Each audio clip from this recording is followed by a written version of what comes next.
राजस्थान में 11 सीटें बीजेपी से छीनकर फूली फूली फिर रही कांग्रेस हकीकत से मुंह मोड़ने की फिराक में, जबकि वह अच्छे से ये जानती है कि ये 11 सीटें जीतने का माहौल उन राहुल कसवा ने बनाया जिन्होंने सबसे पहले बीजेपी नेतृत्व के सामने ताल ठोकी। पूरे देश में अकेले राहुल कसबा शुरुआती दौर में अकेले राहुल कसबा ऐसे थे जिन्होंने सोशल मीडिया पर सीधे प्रधानमंत्री नरेंद्र मोदी और गृह मंत्री अमित शाह से सवाल किया था कि आखिर उनका दोष क्या है, क्यों उनको टिकट नहीं दिया गया। जब जवाब नहीं आया तो उन्होंने कांग्रेस में प्रवेश करके कांग्रेस के टिकट पर चुनाव लड़ने का फैसला लिया।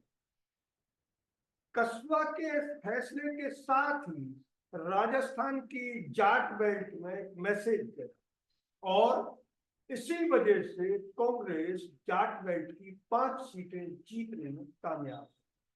इनमें एक सीट 2 सीटें गठबंधन को गई, लेकिन ये 5 सीट बीजेपी से छीनी गई है, जो पिछले 10 साल से न सिर्फ बीजेपी के पास थी बल्कि बड़े अंतर से बीजेपी उन सीटों को जीतती।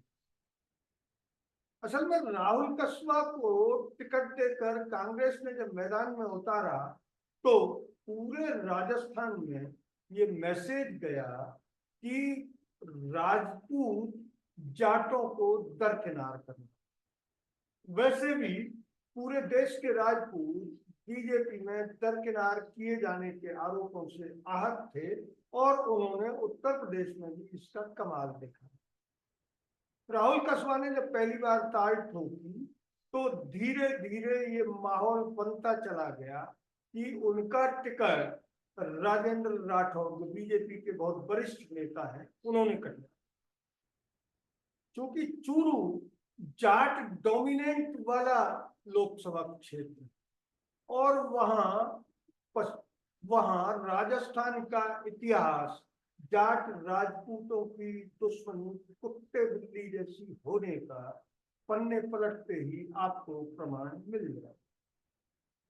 तो इस दुश्मनी की वजह से जैसे ही राहुल कसवा ने ये कहा कि उनका दोष क्या था और उनका टिकट राजपूत शक्तिशाली राजपूत नेताओं ने कटवाया है, तो चूरू संसदीय क्षेत्र के जाट एकजुट हो। इसका असर धीरे धीरे राजस्थान के पूरे जाटलैंड पर पड़ा। इस जाटलैंड में भरतपुर से बाड़मेर तक 5 सीटें, जिनमें शेखावाटी की तीनों सीटें कांग्रेस ने बीजेपी से छीनी। राहुल कसवा के माहौल बनाने की वजह से ही नागौर और बाड़मेर में भी जाटों ने बीजेपी को वोट नहीं दिया। इस वजह से नागौर में बाड़मेर में अपेक्षाकृत कमजोर उम्मीदवार माने जा रहे उमेदराम बेनीवाल जब त्रिकोणीय मुकाबले में 4 लाख से अधिक वोटों से जीत कर आए तो ये साफ हो गया कि राहुल कसवा ने जो माहौल बनाया उससे प्रदेश के जाटलैंड के जाट एकजुट हो गए और बीजेपी को करारी शिकस्त हानि पड़ी। वैसे भी राजस्थान में कांग्रेस गठबंधन ने 25 में से 11 सीटों पर जीत हासिल की है। इनमें 5 जाट हैं, 3 दलित और 3 आदिवासी।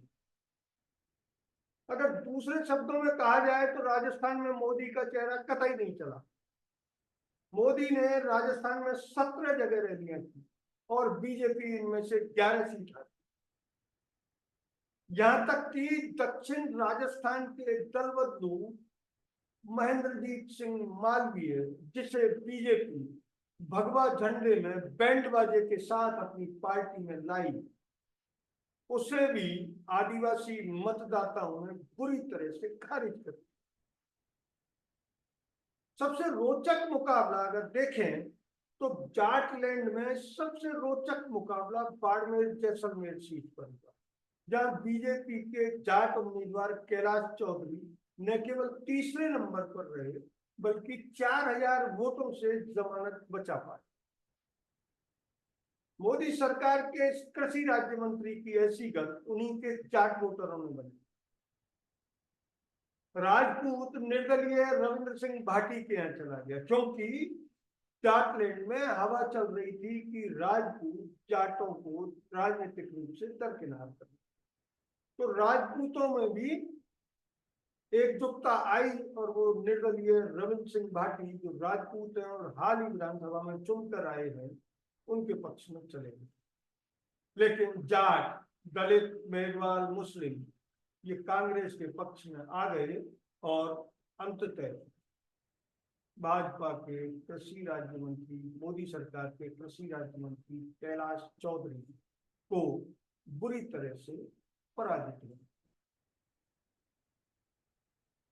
ऐसा माना जा रहा है कि अगर प्रधानमंत्री नरेंद्र मोदी उसी समय बांसवाड़ा में मंगलसूत्र कांड नहीं करते तो बाड़मेर सीट पर बीजेपी की हालत इतनी खराब नहीं होती कि वो जमानत जब्ती के किनारे पर थे।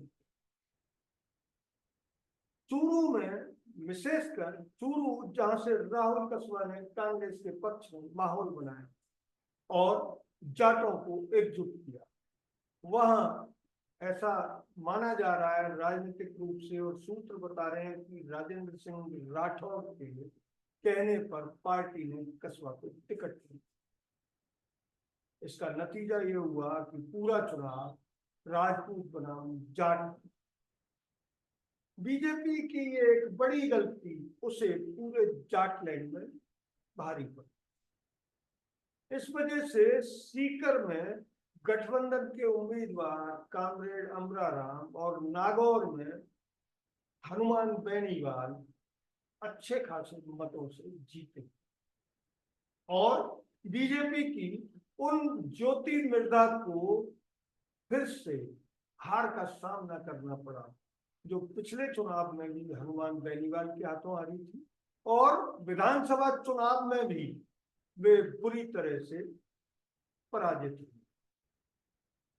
वैसे भी ज्योति मिर्धा उन कुख्यात बीजेपी उम्मीदवारों में से हैं जिन्होंने बीजेपी के 400 पार के नारे की बात लगाई।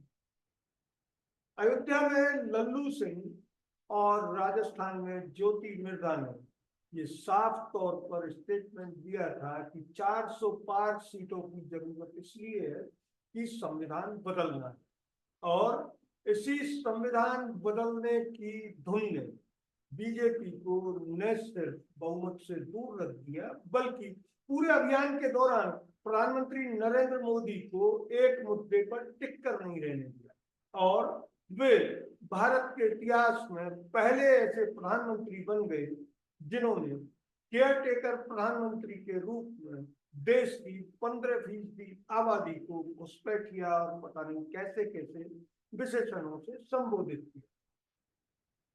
इस वजह से राजस्थान में जाट, जिन्हें परंपरागत रूप से मुस्लिमों के करीब माना जाता है, वे और जाट और मुस्लिम गठबंधन के साथ जाट और मुस्लिमों की जुगलबंदी में जैसे ही दलित आकर जुड़े तो जाटलैंड की 5 सीटें बीजेपी के लिए खट्टे अंगूर सिद्ध हुई। अगर देखें तो जाट वोट ने इस बार कहानी ऐसी पलटी है कि उसने पूर्वी राजस्थान में अपने उन परंपरागत दुश्मन जाटवों को भी चिता कर दिया। जाट, अक्सर ऐसा माना जाता है कि जाट पूर्वी राजस्थान और पश्चिमी उत्तर प्रदेश में जाट दलित जातियों को हकारत की नजर से देखते हैं और जाटव जो चमड़े का कारोबार करके समृद्ध हो रहे हैं उनसे दुश्मनी का। लेकिन भरतपुर में कांग्रेस की संजना जाटव, करौली धौलपुर में बीजेपी का उम्मीदवार हरवाकर, उन्होंने कांग्रेस की संजना जाटव को भरतपुर में जिताया और धौलपुर और करौली की सीट पर उन्होंने बीजेपी के उम्मीदवार को पटखनी देगी। ये दोनों सीटें परंपरागत रूप से बीजेपी अच्छे मतों से जीत रही थी। कहने का तात्पर्य यह है कि अगर राहुल कसवा नहीं होते तो राजस्थान में शायद कांग्रेस 11 सीटें जीतने में कामयाब नहीं हुई। वैसे ऐसा माना जा रहा है कि कांग्रेस आला कमान की नजर उन पर पड़ गई है और उनको और भरतपुर की संजना जाटव को पार्टी संगठन में महत्वपूर्ण पद दिए जाने की उम्मीद है, ताकि जाट और जाटवों को फिर से अपने पक्ष में गोलबंद रखा जा सके। अगर ये वीडियो आपको अच्छा लगा तो इसे लाइक करें, शेयर करें और हाँ, हिंदी हेडलाइन चैनल को सब्सक्राइब जरूर करें। धन्यवाद। जय हिंद।